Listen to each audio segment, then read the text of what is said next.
Thank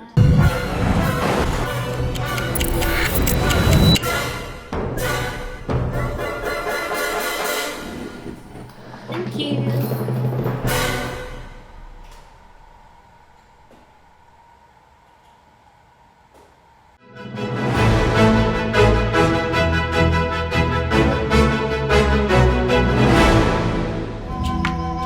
Unknown to the rest of the world, and in fact to most in Colombia, Chiribiquete National Park is a place like no other on our planet. The crown jewel of Colombia's conservation efforts, and a treasure trove of natural and cultural resources, Chiribiquete is a place where life on our planet finds a sacred temple. A temple patrolled and protected by guardians, human and non, for millennia. Situated in the Colombian Amazon, in the states of Guaviare and Caquetá, Chiribiquete was declared National Park in 1989. Expanded once in 2013 and then again in 2018 to make it the largest natural park in Colombia and the largest tropical rainforest reserve in the world, with an astounding 17,000 square miles, an area slightly larger than Switzerland. The park sits in the center of our planet, quite literally. At 0 degrees latitude, it is the confluence point of 3 biogeographical provinces: Orinoquia, Amazonia, and North Andes, and forms the westernmost edge of the Guiana Shield and the northern part of the Amazon basin, considered by scientists as the most biodiverse area on the planet. Chiribiquete's isolation and inaccessibility have made possible this miracle of biodiversity. Only 8 scientific expeditions have been made to Chiribiquete, and each one has produced new species unknown to science. Its flora and fauna is indeed impressive. With 1,800 plant species, 410 bird species, 82 species of mammals, including large felines, 60 species of reptiles, 57 species of amphibians, 120 species of butterflies, and 60 species of fish, many of which are endemic. Its endless expanse of tropical rainforest also act as a gigantic carbon trap and a continental water filter, consisting of the drainage basins of the Masai, Cuñare, San Jorge, and Amu rivers, and provides 60% of the surface water of the Colombian Amazon.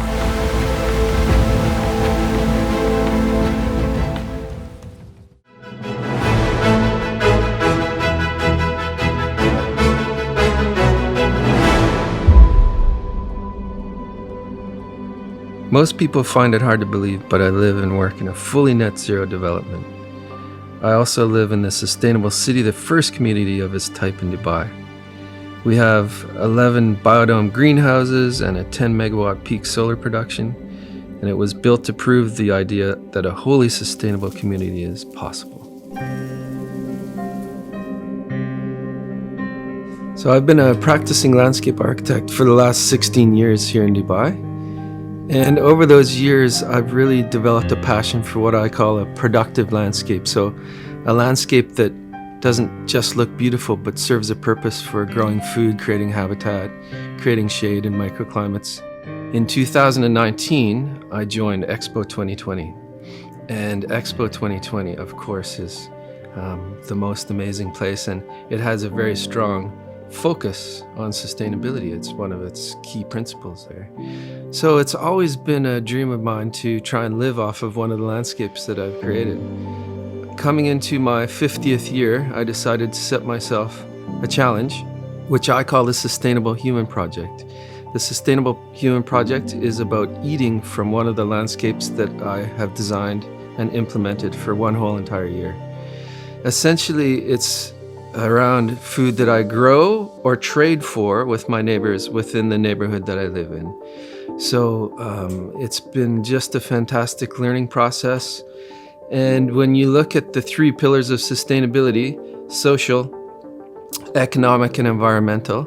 It's really something that I've learned that you have to have all three of those in balance for a project to work. So far I've been doing really well, but for things that I can't grow, I've implemented a barter system. So like the old days with my neighbors. So what I do is I take recycled wood from the community and I create carpentry works, usually things around urban farming that I trade with my neighbors. One of the great things about this is that it brings me back to thinking about how our grandfathers might have lived. So you have to set up a system with whoever you want to trade with, and you have to really stick to your word. So you have to make sure that both parties are happy with what you're going to trade, and then if you commit to making that trade, both parties have to come together. So in a situation where I'm in, where I rely on these trades for food, it's really important.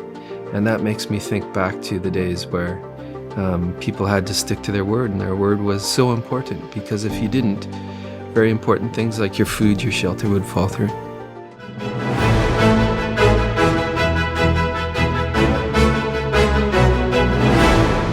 काम नहीं था जी उस time तो हमारा lockdown में कौन क्या करते हैं। गांव जाने का भी मौका नहीं था, मन में तो घुटन सा भी होता था, रोती भी थी। चिंता यही थी कि कमाने वाला तो जो था वो तो घर पे ही बैठे हैं, कहाँ से खाएंगे, कहाँ से दे, कोई भी देने वाला नहीं था। जिस टाइम लॉकडाउन हुआ तो उस टाइम क्या था कि किसी का 10 दिन का पैसा था, किसी का 15 दिन, क्योंकि महीने के बीच में ये सब रुक गया। मतलब उनको वो पैसा तक नहीं मिला कि जो उन्होंने उस महीने काम किया था, और बहुत सारे लोगों को तो दोबारा उन्होंने बुलाया ही नहीं, मतलब काम छोड़ ही दिया। तो बहुत सारे महिलाएं ऐसी भी है कि जो कोविड से पहले काम करती हैं, पर अभी तक उनको काम नहीं मिल पाया है। चूल्हा जलता तो है पर भूख मिटती कहाँ है, हर दिन बीत जाने के बाद रात ढलती कहाँ है। सब्र सागर सा बना लिया है पर चुनौतियाँ रुकती कहाँ हैं। जो जकड़े हैं मेरे सपनों को वो बंधन अब टूटते कहाँ हैं। मजबूरी की दीवार अब गिरती कहाँ है। ये महिलाएं मतलब सीख सकती हैं दूसरा रोजगार, पर बहुत कम टाइम है उनके पास। मतलब बैठ के फुर्सत से चाय पीने तक का उनके पास टाइम नहीं है। वो 5 बजे उठती है, कोई तो 4 बजे भी उठता है। तो वो सब अपना घर का काम करके और फिर 8 साढ़े 8 बजे फिर दूसरों के घरों का काम करने के लिए जाती हैं। सुबह निकलती हूँ 7:30 बजे, आते आते 2-2:30 बज जाता है घर पे। उसके बाद 2 घंटा घर रहती हूँ, फिर 5 बजे जाना पड़ता है, फिर शाम को 8 बजे तक वापस आती हूँ।